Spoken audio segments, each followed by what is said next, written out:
How to change Android TV launcher step by step. Step 1. On your Android TV, go to your settings and then go to device preferences and then tap about.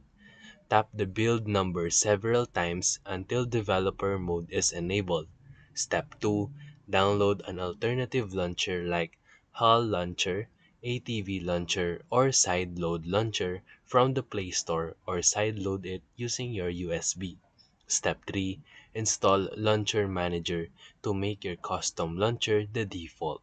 Open it, grant permissions, and then select your preferred launcher. Step 4. Confirm your choice, and then restart the Android TV. And when it boots, your new launcher will appear instead of the default one. Step 5. Tweak the settings, icons, and shortcuts inside the new launcher for a personalized TV experience. And that's it.